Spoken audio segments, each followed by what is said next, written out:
Okay, so Skylar found something pretty cool. A company called SPARQ. They have the Fast and the Furious cars for one, which is super badass. The entire scene of the whole collection, but also this OBD2 reader, which will automatically scan the car, give you information, and what else? It's basically an AI analytics system that goes through and analyzes everything going on with your car. It'll let you know what may be wrong and who you can go to try and get it fixed. So perfect for us. Yeah. We could tie that into the app. That'd be amazing. So let's go talk to these guys.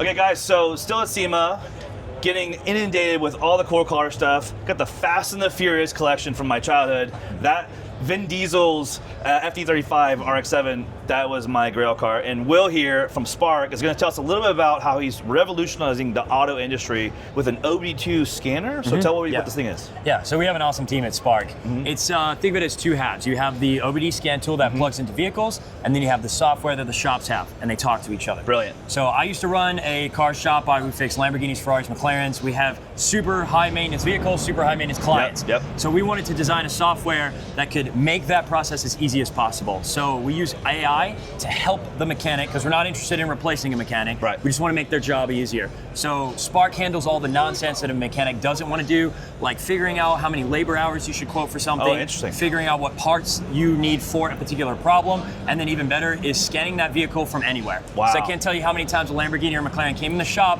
and then it didn't want to do the problem that the customer swore that it had. Which always happens. Always happens. I can replicate that. It's my favorite thing. When I get that, Yeah. I'm like, you're kidding me. Right? Yep. I go nuts, especially on vibration. Whole other story. Yeah. So we got a concept, which is basically you're going to become a service advisor for the consumer. Yeah, which pretty much. Is Yes. beautiful, Yes. you guys. Yes. That's so great for increasing customer confidence, and I see this as a home run with AI is coming anyways, Yes. right? People are Google searching anyways, but what they don't have is the ability to talk to the vehicle, and that vehicle is so sensitive and so accurate at this is the exact thing wrong, but then when you take it somewhere, there's a lot of interpretation. Yes. Maybe there's some upsells. We won't name any names, but that's the way dealerships work because they got to keep their bills paid. And I recommend you guys put a great relationship together with your local dealer because, guys, if we don't support these people, they're going to go away. But what's great is at least you can put the power back in the people's hands. And then I think also it's great for the service tech. So let's talk about how that's going to work with other servicing companies because now they have a tool that they can probably rapidly create quotes with. Yes. Right? So it can all be done remotely. So when I used to run a shop, one of the things we had was, okay, I have a misfire in my Huracan. What do I do? So that vehicle would need to come in the shop. We'd have to scan it with some very expensive Lamborghini software and then figure out what was going on and then tell them, okay, these are the parts you're probably going to need.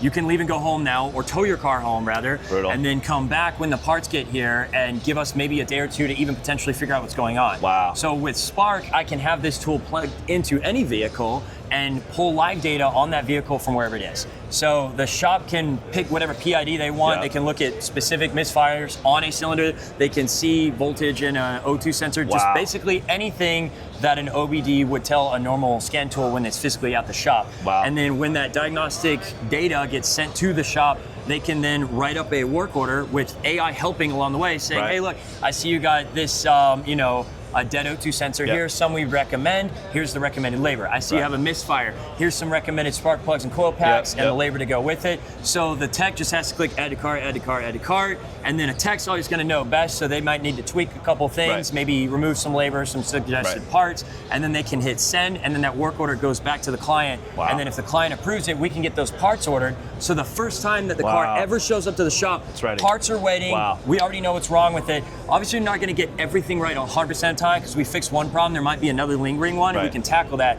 But I like to tell people it's kind of like if you were sick and you needed to go to the doctor, this is like getting your blood test, all your vitals checked, and all your insurance information sent to the doctor before you ever set foot in the hospital. Yeah, and that's the thing, I've seen this too, because telehealth has become a big thing, and people are going, oh, I don't have to physically go to the doctor, That's I a just huge want waste of time. questions answered. And so I think this is brilliant because when you look at the automotive industry, there's this fragmentation like we were talking, right? And it's fragmented because everyone's trying to solve the customer's problems, and then you get into a bidding war, and next thing you know, well, they're cheaper, therefore they must be more trustworthy. Well, guess what? They're cheaper because they didn't see the actual problem, or they didn't diagnose it correctly. Oh my God. They're going twice, you guys. Happens so often. So that's great. So we have shop confidence, consumer confidence, and then what's your overall brand vision for the company? What is your real goal? If you want to roll into like a platform, what do you want to be? So right now we're focused on the tool and the software for the for the shop. Right. That's what we're pushing at SEMA and LA Auto Show. We'd like to move into fleet management next. Cool. Overall, it's really about exactly what you said. More confidence in the actual owner of the vehicle or whoever's responsible for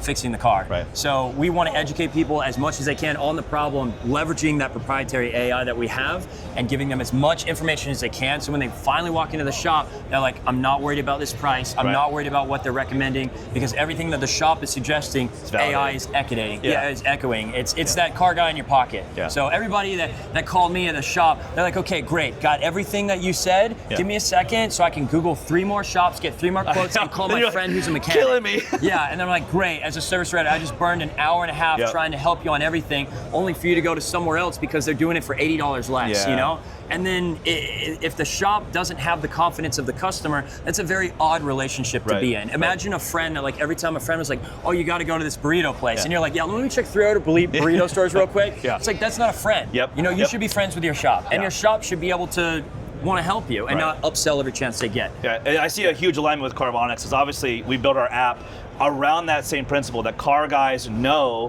where to take their cars, and their recommendations are worth their weight in gold. And then that relationship means that there's an inferred trust. So I see you guys being something that we could actually integrate with. We could have added value for our users. It could help people connect to really good shops and really good garages that have really good integrity. Because at the end of the day, a Google AdWords campaign driving you to a place that's going to defraud you is sad. But that's the way the automotive industry is set up right now. So I just want to say kudos to you guys putting this thing together. This was a concept that we thought was coming, and then he said, I found it. So good job, brother. I'm super stoked to see where you guys go in the automotive industry. For sure. Cheers. Thanks, guys.